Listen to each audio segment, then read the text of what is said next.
Sur Perfect TV, l'heure est venue. Actu, commenté est là pour vous. Amira Malini, la voix de l'actualité, nous guide à travers la société et la...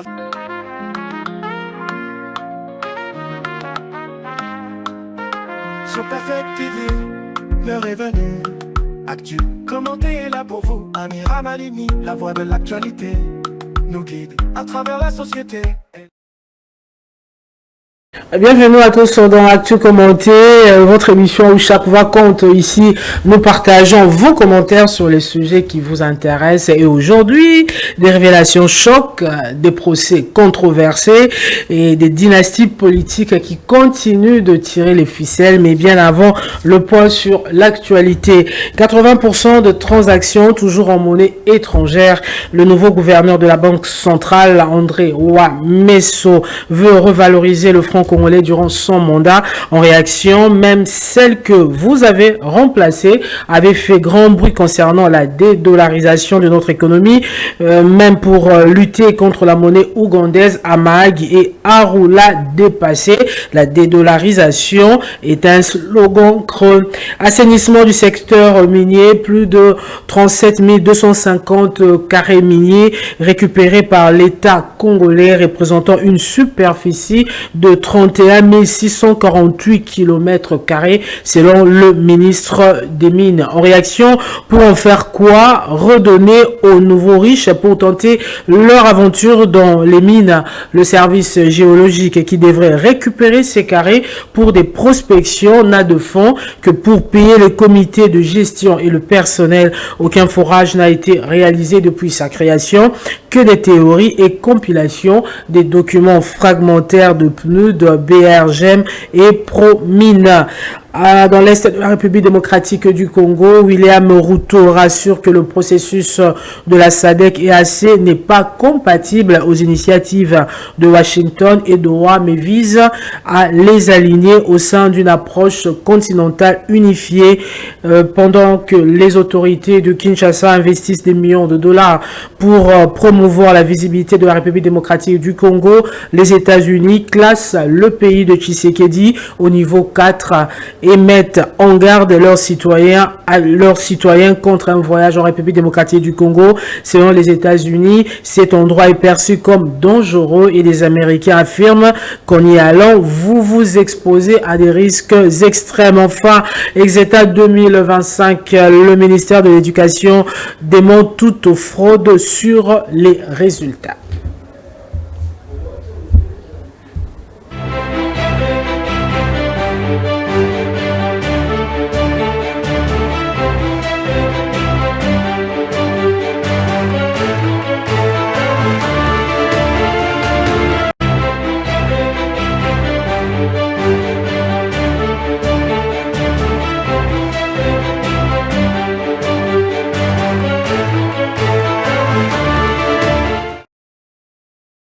Et vous êtes en train de suivre Actu Commenté. Nous commençons par un scandale retentissant au ministère de l'Éducation nationale. Il s'agit des accusations des faux résultats d'examen d'État ont éclaté visant Raissa Malou, qui est la ministre en poste, alors que les résultats ont été publiés rapidement après la fin des examens.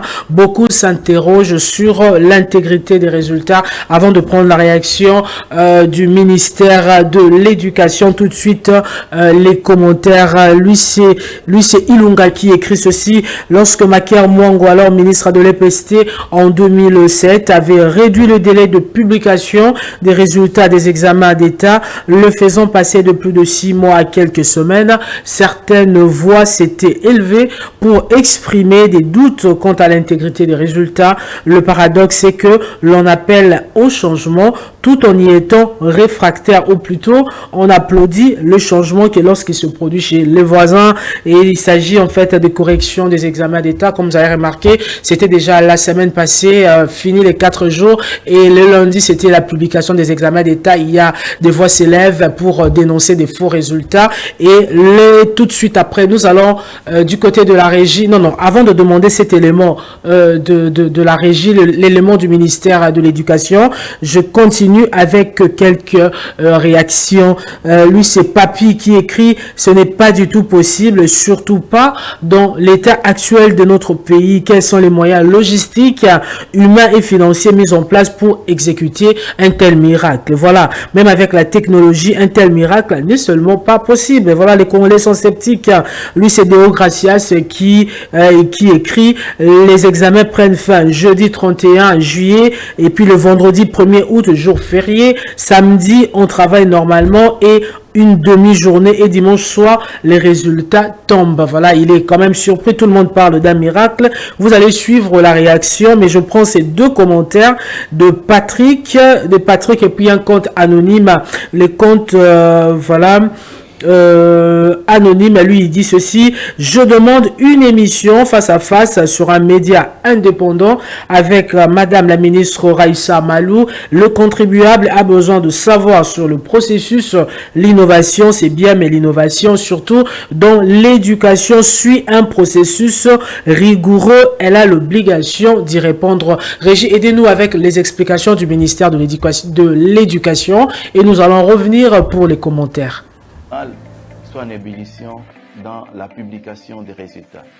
Nous ne ferons pas une semaine, mais pour le nombre de jours, j'aimerais garder la primaire de l'information à son Excellence, Madame le ministre d'État. Mais ça sera moins d'une semaine. En ces moments, nous sommes déjà à la 3e journée officielle de passation, c'est-à-dire la 3e journée de passation. Elle est en train d'être scannée pour la ville-province de Kinshasa. Et sûrement, demain, nous allons finir avec les 4 journées de Kinshasa en ce qui concerne la partie de scannage. Et ce n'est pas tout simplement Kinshasa. En termes d'innovation, nous saluons aussi l'initiative de son Excellence Raissa qui s'est dit que Kinshasa est le siège des institutions, mais Kinshasa n'est pas aussi la RDC. Raison pour laquelle nous avons décentralisé le scannage. Cette édition est une édition de rupture. Rupture en matière d'antivaleurs. Nous avons utilisé des chefs de ligne consciencieux qui ont fait en sorte que l'on n'ait pas de problèmes qu'on déplorait autrefois. Ce que nous utilisons ici permet à tout scanner de faire le travail. Avec les Snot Manager, nous pouvons prendre n'importe quelle machine à scanner et on évolue dans les temps. Cette année, nous avons acquis un nouveau logiciel qui est plus... L'on n'ait pas de problèmes qu'on déplorait autrefois. Ce que nous utilisons ici permet à tout scanner de faire le travail. Avec les Snot Manager. Alors, vous venez de suivre là les explications du ministère de l'Éducation nationale, mais jusque-là, il n'a pas vraiment, les Congolais quand même sont sceptiques, qui n'ont pas été convaincus. Je continue avec les réactions. Louis Sédon Béni qui écrit: j'ai déjà expérimenté l'intelligence artificielle et j'ai réalisé qu'il se trompe facilement sans l'assistance et la précision de l'homme. Ce que nous vivons aujourd'hui avec ce régime est une légèreté sans précédent. Voilà, est une légèreté sans précédent. Et voilà, je reviens un peu sur ce commentaire qui disait que l'innovation c'est bien, mais l'innovation surtout dans l'éducation suit un processus rigoureux. Bon, peut-être que si tout le monde avait déjà été bien informé tout au long de l'année, la ministre de l'Éducation Raissa Malou avait le temps, elle pouvait communiquer que cette fois-ci, voilà, on va se servir de l'intelligence artificielle pour corriger quand même les examens d'État, mais elle ne l'a pas fait et il y a des dénonciations et je continue avec les commentaires. L'intégration technologique dans la correction des items de l'examen d'État 2025 est une avancée majeure. Voilà, lui il salue quand même cette avancée majeure. Il s'appelle Junior. Toutefois, la question de l'acheminement effectif de tous les items vers le Centre national de correction en raison de l'enclavement demeure centrale. Edem lui félicite, il dit félicitations pour vos innovations, félicitations au ministère de l'Éducation, coup de chapeau à Madame Raissa Malou, ça c'est Edem qui écrit, mais le plus important, mais il est important d'être un peu plus transparent et d'expliquer clairement le processus pour éviter toute confusion. Voilà, il y a encore ces sous-entendus, ces questions qui reviennent. Hein. Madame Malou n'a pas été du tout, voilà, n'a pas expliqué clairement le processus. Voilà, maintenant il y a des confusions et beaucoup s'interrogent, et surtout que cette innovation se fait, vraiment se fait à l'annonce d'un nouveau gouvernement. Et est-ce que Madame Raissa Malou fait des yeux doux au chef de l'État pour être reconduite? Et voilà, nous continuons avec les commentaires. Lui, c'est Jacques qui écrit: si vous avez publié les résultats du lauréat, cela signifie que vous avez déjà tout corrigé. Voilà, tout corriger, éviter de jouer avec la mémoire collective. Moi qui vous écris, je travaille à l'informatique, je connais bien le processus de correction de l'examen. Et je prends une autre réaction, vraiment, c'est une avancée historique, hein. Ce n'est pas mauvais, mais faites-le bien, avec beaucoup de précision, et évitez précipitation, sinon, coup de chapeau à vous, Madame Raissa. Ça, c'est une réaction quand même positive, hein. Vous êtes en train de suivre Actu Commenter, cette émission qui partage les commentaires sur les sujets qui vous intéressent, et votre voix, c'est ça, notre force, et vous êtes en train de suivre Prière, de nous faire parvenir aussi vos commentaires sur les sujets, et il y a des dénonciations sur certaines dénoncent quand même des faux résultats en rapport avec les examens d'État 2025, mais il y a aussi d'autres qui saluent cette avancée majeure, et selon les explications du ministère de l'Éducation, cette fois-ci pour corriger les examens d'État, ils se sont servis de l'intelligence artificielle. Et voilà, je prends la réaction de David qui dit félicitations, oui, félicitations pour l'innovation, et les Congolais doivent comprendre qu'avec la technologie, il est possible. Voilà, coup de chapeau pour cette surprise agréable. Ok, courage pour cette innovation.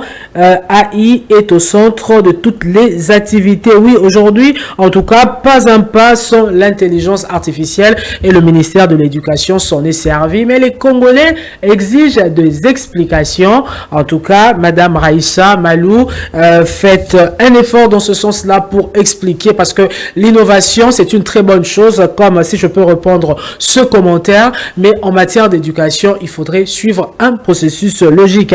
Voilà, je prends le commentaire de Benjamin. Il écrit: la publication des résultats d'examen d'État 2025, seulement 3 jours.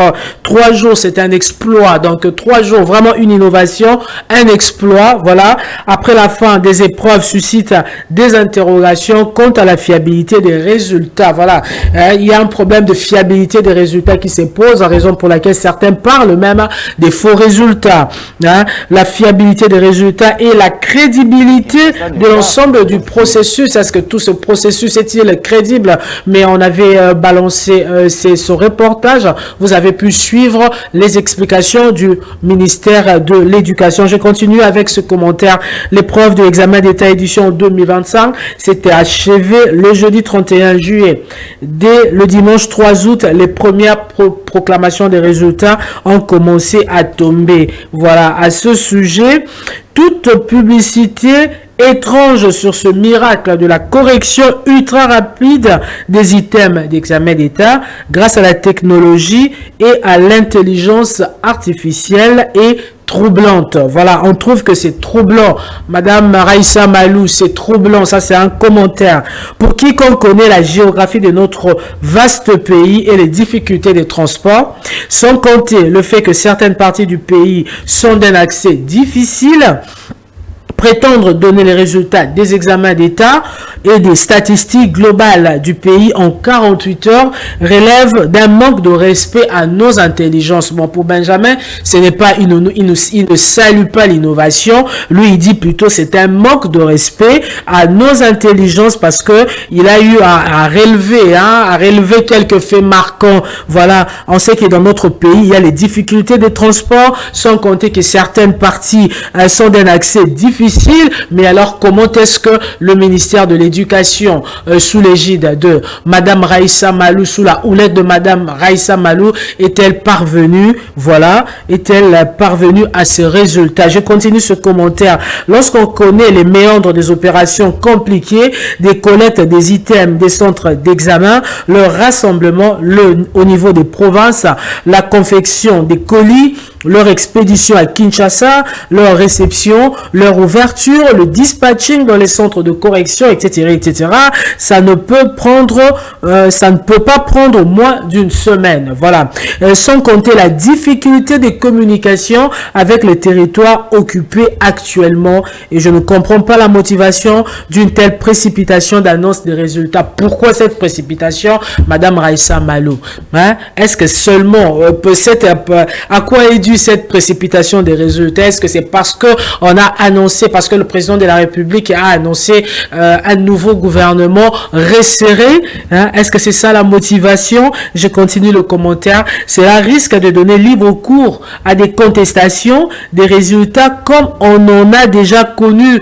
Et dès que de telles polémiques vont commencer, cela va diminuer la crédibilité des diplômes de nos petits. Voilà, ça c'est quand même les résultats. Lui, il ne salue pas. Lui dit que toutes les explications, voilà, en rapport avec cette rapidité, la rapidité de la publication des résultats d'examen d'État, pour Benjamin, il ne faut pas insulter l'intelligence des Congolais. Voilà. Et il a eu à énumérer, il a eu à se défendre, il a eu à se justifier.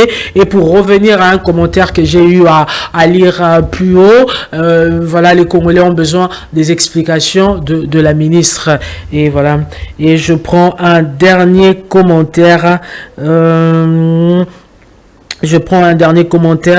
On va vous aider. Il s'appelle Christian. Il écrit jeudi à 18h. Tous les items de Kinshasa atteignent le centre de correction qui fonctionne 24 heures sur 24. Voilà, 7 jours sur 7. Lui, il donne cette explication. Il dit le scannage. Donc, pour lui, c'est possible parce que les centres de correction fonctionnent 24 heures sur 24. Bien que c'était férié au niveau de centre de correction d'examen d'État, là-bas, c'était pas férié. Les gens ont travaillé. Le dimanche, ils ont travaillé. Le samedi, ils ont travaillé. Donc, c'est possible. Il explique un peu la procédure. Le scannage a commencé à 19h jusqu'à samedi 17h. Samedi 17h à 2h, c'était vérification pour Moamba. Dimanche 14h, délibération Moamba et puis annonce lauréat. Voilà, ça c'est l'explication. Ça c'est les explications, voilà quelques réactions et nous allons sans plus tarder, nous allons passer à notre deuxième sujet. Le mercredi 6 août, un événement inattendu a changé la physionomie du procès de l'ancien ministre de la Justice Constant Mutamba. Deux juges de la Cour de cassation, il s'agit de Ochudi et Kibamba, ont décidé de se retirer et ce retrait fait suite à une demande de récusation formulée par Constant Mutamba lui-même dans une lettre adressée à la Cour. L'ex-ministre évoque une inimitié personnelle avec ses magistrats. Il les accuse de partialité liée à leur opposition à ces réformes au ministère de la Justice. Et Régie, aidez-nous avec cet élément. On va suivre un peu la récusation de ces magistrats. Dont l'audition est indispensable. Mais la première ministre, la Cour vous fait savoir que pour les raisons d'État, elle ne viendra pas. S'il vous plaît, monsieur le président. C'est notre client. La Cour vous a déjà répondu sur ce point-là. Pour les raisons d'État, elle ne viendra pas et la Cour ne va plus procéder. Dont l'audition est indispensable. La première ministre. Mais la première ministre, la Cour vous fait savoir que pour les raisons d'État, elle ne viendra pas. S'il vous plaît, monsieur le président. C'est notre client. La Cour vous a déjà répondu sur ce point-là. Pour les raisons d'État, elle ne viendra pas et la Cour ne va plus procéder. Dont l'audition est indispensable. La première ministre. Mais la première ministre, la Cour vous fait savoir que pour les raisons d'État, elle ne viendra pas. S'il vous plaît, monsieur le président. C'est notre client. La Cour vous a déjà répondu sur ce point-là. Pour les raisons d'État, et ne viendra pas et la Cour ne va plus procéder. Qui, dont l'audition est indispensable? La Première ministre. Mais la première... Et là, c'est le procès Constant Mutamba. Et Mutamba, selon c'est un procès qui a été vraiment commenté. Et je vais prendre quelques extraits presse selon Info 27. Donc, le journal Info 27. Mutamba pointe du doigt un traitement déséquilibré dans l'instruction. Ces exceptions auraient été rejetées systématiquement. Et certains témoins clés de la défense ignorés, comme vous venez de suivre là. Madame, il s'agit de Madame la Première ministre Judith Suminwa, qui ne pourra pas comparaître à titre de témoin, a rappelé la Cour de cassation. La Cour de cassation, pourquoi? C'est pour des raisons d'État. Donc, on ne peut pas connaître, on ne connaîtra donc pas la version de Madame Judith Suminwa sur cette affaire de détournement, d'intention de détourner 19 millions de dollars américains pour la construction d'une prison dans la ville de Kisangani, province de la Chopo. Il y a aussi le ministre du Sport Didier Boudimbo qui ne va pas se présenter. Le DG de l'ARSP Miguel Kachal Katemba ne pourra pas non plus comparaître et le directeur de la Robank non plus. Et ça c'est voilà. Et tout de suite avant. Je prends les réactions des Congolais parce que, et après avoir suivi ce procès, quelques Congolais disent que bon, ben, Firmin Vondé, le dossier est vide, pourquoi ne pas laisser tomber, et je continue, je vais prendre des réactions. Un compte anonyme a écrit, on peut user de son droit pour aller de dilatoire en dilatoire, mais la procédure suivra son cours normalement et le bon droit sera dit. Le fait que ces juges se déportent de bon gré, c'est la preuve que la Cour de cassation tient à son image de marque dans cette affaire. Et oui, Constant Mutamba avait récusé deux juges et ces deux juges, voilà, ils se sont retirés d'eux-mêmes. Je continue. Israël écrit: dans ce contexte, déporter volontairement signifie que les juges ont choisi de quitter leur poste de leur propre initiative. Cela peut arriver pour diverses raisons. Par exemple, s'ils estiment qu'il y a un conflit d'intérêts et qu'ils ne sont pas en mesure de traiter partiellement. Et oui, il y a un conflit d'intérêts. Hein. C'est Mutamba qui avait soulevé quand il était encore ministre de la Justice. Ces réformes avaient été ignorées par ces deux magistrats. Donc, ils ne peuvent pas faire partie de la composition de la Cour. Je prends un autre commentaire à Hans Chimika. Il écrit: un geste qui mérite d'être salué en se déportant volontairement. Ces juges montrent qu'ils placent l'intérêt de la justice au-dessus des égos ou des querelles personnelles. C'est une démarche qui apaise les tensions et renforce la légitimité de l'institution judiciaire. Maintenant que les juges se sont déportés, il appartient à Constant Mutamba d'adopter une attitude plus respectueuse et constructive pour le bon déroulement du procès. Voilà. Et Jean nous rappelle l'article 19 alinéa 3 de la Constitution de la RDC. Le droit de la défense est organisé et garanti et toute personne a droit à un procès équitable et jusqu'à ce que sa cause soit entendue par un juge impartial. Et oui, ça c'était l'avis de Jean, mais du côté de Akaj, Lasbel Akaj dénonce des violations de droits fondamentaux, laissant planer les doutes sur la légitimité du procès. Ça, c'est Akash quand même qui dénonce. Et lui-même, Constant Mutamba, avait dénoncé le fait que la plupart des témoins qu'il avait cités n'ont pas été invités. Il y a Rose Mutombo qui était ministre avant Constant Mutamba. Oui, elle a répondu à l'invitation. Alexis Guizaro, qui est le ministre des ITPR, oui, travaux publics, oui, lui quand même il a répondu, mais Madame Judith Suminwa, on ne connaîtra jamais sa version. Pour raison d'État, elle ne sera pas là. Le ministre Didier Boudimbo, pour raison d'État non plus, ne sera pas là. Même le directeur de la Robank ne sera pas là. Et voilà, la 5e audience du procès, attendue comme un tournant du procès, voilà. mais il y a eu des absences remarquées, comme on vient de le dire. Et le journal La Potentielle a précisé que d'autres témoins clés avaient été entendus. Leur témoignage aurait largement conforté la ligne de défense de Mutamba, sémant le doute sur la solidité du dossier du ministère public. Ça, c'est plusieurs Congolais à approcher selon les témoignages recueillis. Et lorsque même nous avons, si je peux dire, sillonné les réseaux sociaux, lorsque nous avons parcouru les réseaux sociaux après avoir entendu quand même les témoins, les Congolais demandent à ce que les poursuites soient abandonnées parce que apparemment le dossier est vide. Et je continue avec les commentaires. Olivier qui revient sur la récusation. Cet article 49, tout juge peut être récusé pour l'une des causes limitativement énumérées. Voilà, la cause a été énumérée. Mutamba a rappelé qu'il y a conflit d'intérêts, il y a inimitié entre lui et les deux magistrats.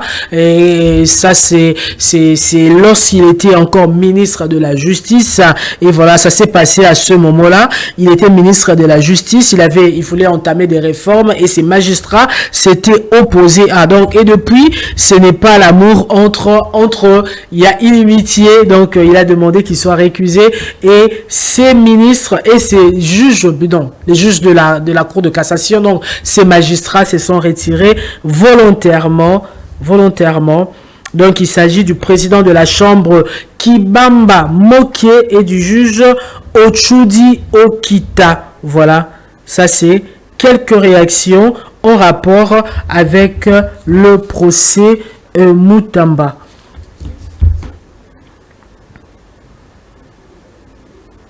Et oui, vous êtes en train de suivre Actu Commenté. Vous pouvez aussi nous faire parvenir vos réactions et nous allons partager. Donc la prochaine audience, est prévue pour le 13 août. Je vais lire cet extrait. Alors que les témoignages restent divisés et que l'ancien ministre dénonce une cabale politique, la prochaine audience est fixée au 13 août. La prochaine audience fixée au 13 août s'annonce décisive entre tension judiciaire et soupçon de règlement de compte. Le procès Mutamba reste plus que jamais un révélateur de fragilité du système judiciaire congolais. Voilà, alors la prochaine audience du 13 août est vraiment entendue et nous allons passer à un autre sujet. Il s'agit du procès de Joseph Kabila. Et oui, Joseph Kabila, comme vous le savez, est poursuivi pour les charges quand même sont lourdes. Il est poursuivi parce que pour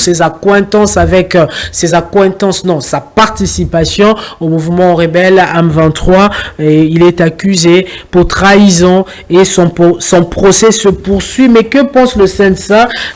Joseph Olengankoy, qui est le président du CENSA, il a réagi, il trouve inopportun d'ouvrir ce procès en ce moment, parce que ce procès se déroule devant la haute cour militaire pour Joseph Olengankoy, qui est le président du CENSA. Il juge inopportun d'ouvrir ce procès en ce moment, craignant que cela ne divise davantage la nation. Mais ce n'est pas l'avis des Congolais. Les Congolais s'opposent à la réaction du CENSA. Pour Phil Moulenga, en tant que chef d'une institution, la méthode choisie pour assembler me semble peu rationnelle. Vous avez certes identifié un problème, le mieux serait d'approcher les partis en aparté avec les propositions. Ça, c'est la réaction de Phil Moulenga. Et le procès de Joseph Kabila se déroule au niveau devant la haute cour militaire, et les charges qui pèsent sur Joseph Kabila sont vraiment lourdes,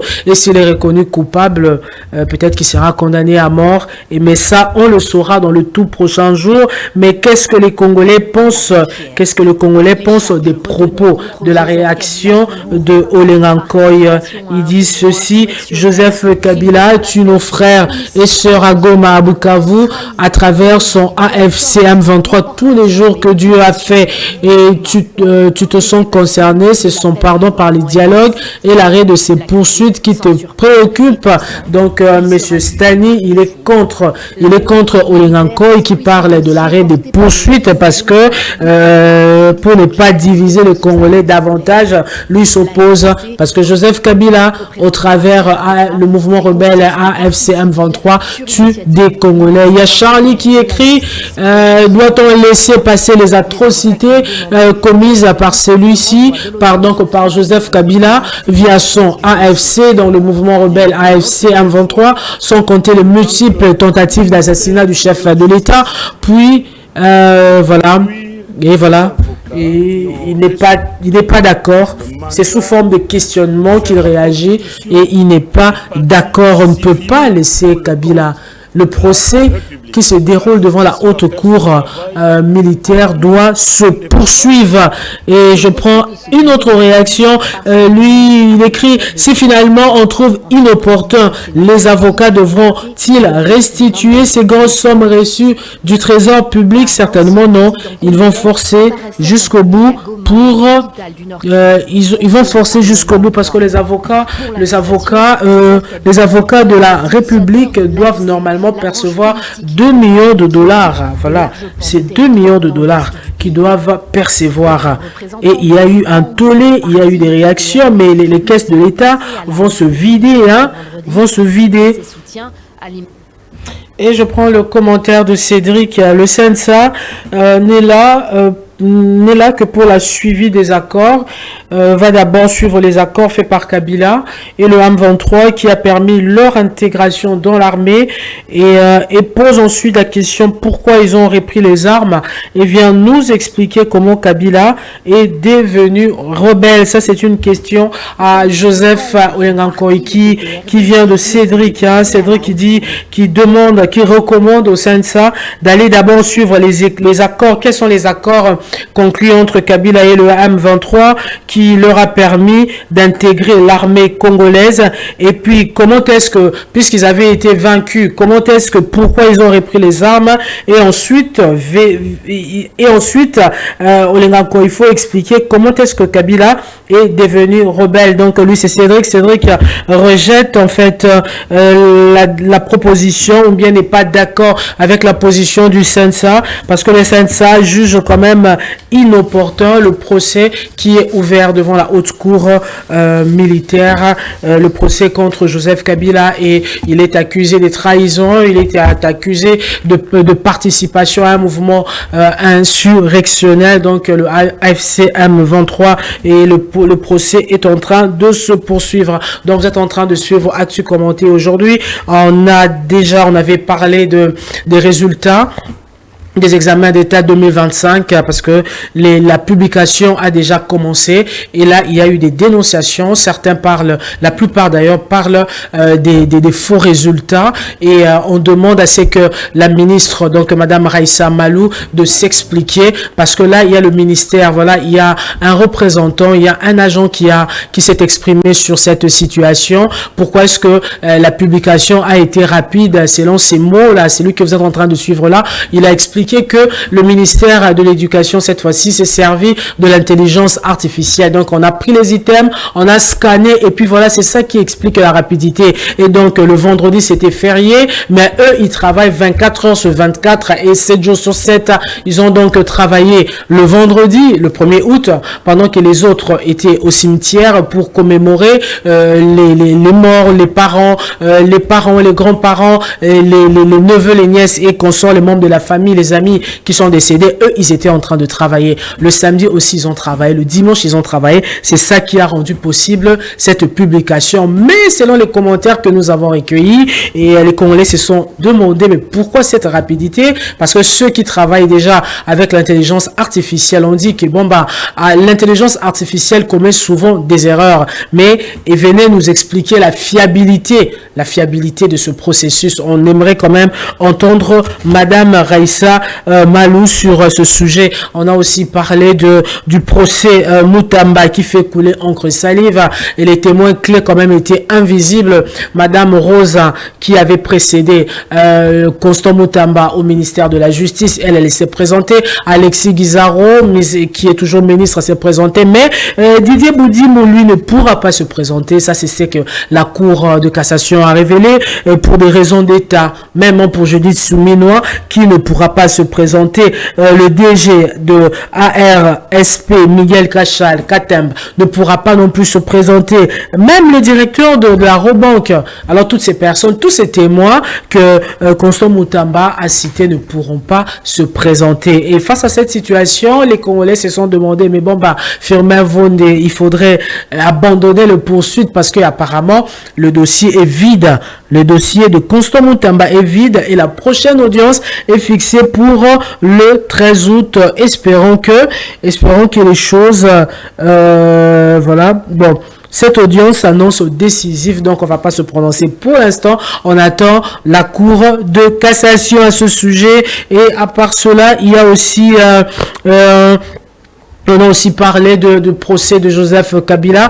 Vous avez suivi l'avis de Sensa qui trouve que c'est inopportun le procès à ce moment, mais les Congolais ne sont pas du tout d'accord. Pour eux, Kabila, avec son mouvement rebelle, il a participé avec le mouvement rebelle AFC M23, donc il doit être poursuivi parce que là, les Congolais sont morts et les Congolais continuent de mourir. Et voilà, ce que les Congolais trouvent inopportun, c'est plutôt la déclaration du Sensa. Et on va passer à un autre sujet qui avait vraiment été commenté et à l'approche de la formation d'un nouveau gouvernement en République démocratique du Congo sur les réseaux sociaux. On assiste pratiquement à une campagne ministérielle. Oui, cette campagne ministérielle qui bat son plein et plusieurs les internautes scrutent les mouvements des personnalités politiques cherchant qui fera partie de l'équipe gouvernementale parce que le président de la République a annoncé ce sera un gouvernement resserré. Donc tout le monde, toutes ces personnes, tous ces visages là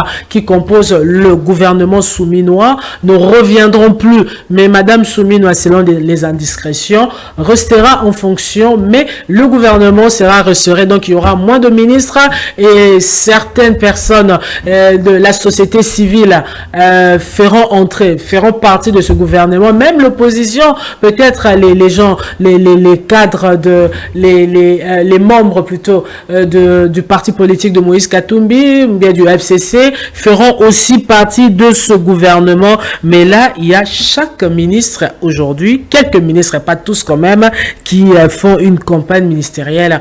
On parlait d'eux au travers des réseaux sociaux. Peut-être c'est ça qui explique aussi la publication rapide des résultats. Pourquoi est-ce que Madame Malou a utilisé l'intelligence artificielle? Innovation, oui, mais aussi peut-être qu'elle fait des yeux doux au chef de l'État pour être maintenu. Mais les Congolais, quand même, il y a eu des articles pour dénoncer la pérennité de certains ministres. Notamment, il y a quelques noms qui sont revenus. Il y a Jean-Lucien Boussa qui a traversé les gouvernements. Il est là.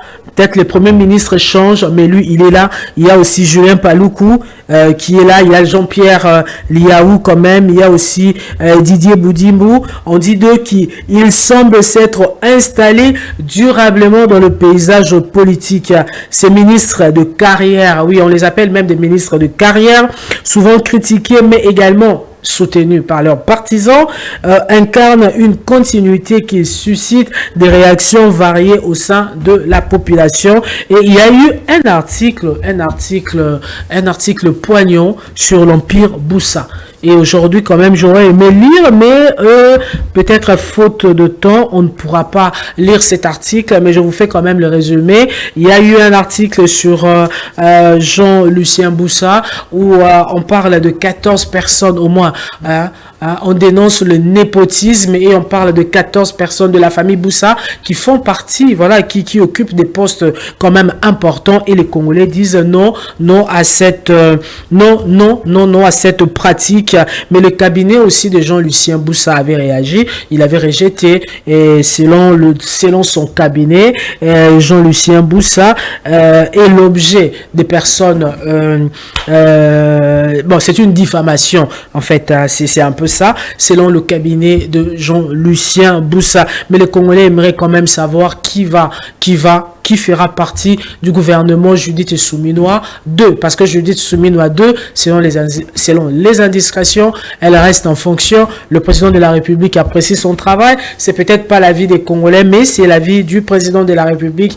Il y a des têtes qui vont tomber, il y a des têtes qui vont rester. Mais pour les commentaires recueillis, on trouve que Jean-Lucien Boussa a traîné, il est là, il est devenu un ministre de carrière. Est-ce qu'il sera remplacé? Est-ce que c'est aussi l'avis du président de la République?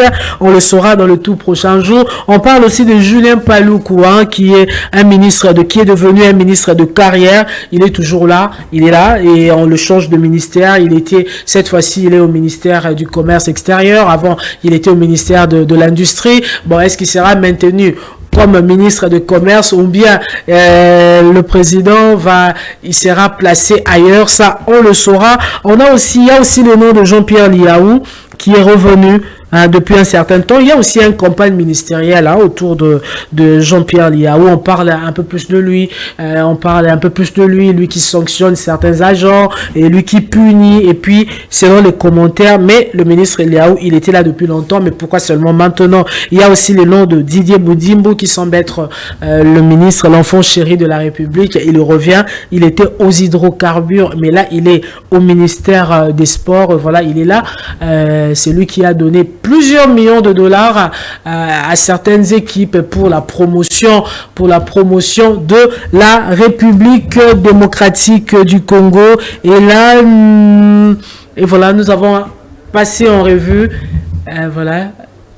Du côté de la régie, il nous reste régie, on peut... Oui, on va lire un extrait de l'article quand même qui avait été écrit sur l'Empire Boussa. C'est un article du journal Africa News qui écrit ceci. La longévité politique de Jean-Lucien Boussa, actuel ministre de portefeuille, suscite aujourd'hui un flot de critiques.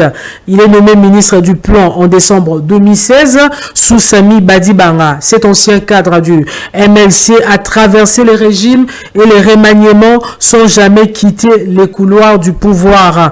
2 présidents et 5 premiers ministres plus tard, Boussa demeure en poste. Bon, quel est son secret? On ne le sait pas. Peut-être qu'on le saura dans les jours à venir. Ayant aussi exercé au commerce extérieur avant de s'installer durablement au portefeuille. De 2016 à 2025, près de 10 ans au gouvernement, mais cette stabilité politique saluée par certains comme le fruit de la compétence. Voilà, tout le monde n'est pas contre. Il y a pour certains, quand même, certains saluent la stabilité politique de Jean-Lucien Boussa. Pour eux, c'est le fruit de la compétence. Mais pour d'autres, le résultat d'une stratégie d'ancrage familial et d'influence étendue sur les institutions publiques à la veille de la formation du gouvernement Souminois 2, des révélations sur un vaste réseau de népotisme viennent ternir l'image du ministre. Voilà, selon une enquête. On parle, il y a Gaël Boussa qui est là. Il y a plusieurs noms quand même. Il y a plusieurs noms. Bon, je vais pas tous les citer parce que je vais pas tous les citer, mais quand même ils sont nombreux. Je continue avec la lecture. Voilà, l'Empire Boussa, un système familial solidement enraciné dans l'appareil étatique, selon les informations révélées. Pas moins de 14 membres du clan Boussa occuperaient des postes de premier plan au sein de l'appareil de l'État. Voilà. Ça, c'est l'article quand même qui a été écrit. Une dynastie politique contestée. Cette concentration familiale dénoncée comme une dynastie politique soulève des interrogations sur l'éthique, la gouvernance et la méritocratie dans les institutions publiques. Pour certains analystes, cette structure clanique compromet les réformes annoncées par le ministre lui-même. Un proche du dossier résume la situation d'un ton amer. Un pays qui confie son économie à une seule famille voilà, à une seule famille, c'est un suicide. Et ça, c'est la famille Boussa. Et selon l'enquête qui a été publiée, rendue publique par le journal Africa News, on parle de 14 membres. Mais bien entendu, bien évidemment, le cabinet de Jean-Lucien Boussa a rejeté cette enquête, mais quand même il faut le savoir que c'est depuis 2016 que Jean-Lucien Boussa a fait son entrée comme membre du gouvernement, comme ministre. Il a traversé les ministres, il a traversé plutôt les gouvernements de présidents. Sous Joseph Kabila, il était ministre, et c'est depuis Badi Banga. C'est depuis le premier ministre Badi Banga qu'il est en fonction. Donc, il a connu 2 présidents de la République et 5 premiers ministres. Plus tard, Boussa demeure encore en poste et voilà, et case ses proches au Parlement, dans les cabinets ministériels et les entreprises sous tutelle. Mais son cabinet a rejeté cette enquête. Et voilà, vous avez suivi Actu Commenté. C'est la fin de cette émission Actu Commenté. Et vous pouvez toujours continuer de nous écrire. Vous pouvez envoyer vos commentaires et nous allons le partager.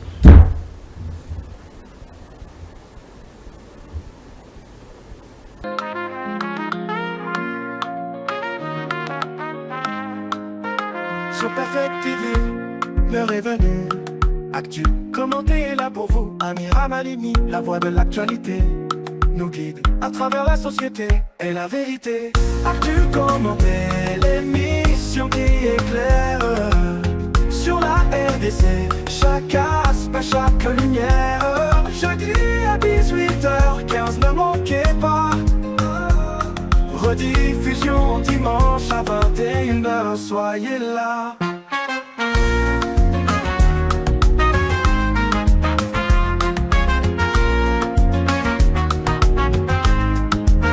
Économie, politique, environnement. Chaque sujet est traité avec engagement. Pour un développement durable, nous discutons avec Amira Malini. Les questions se posent, les réponses se font.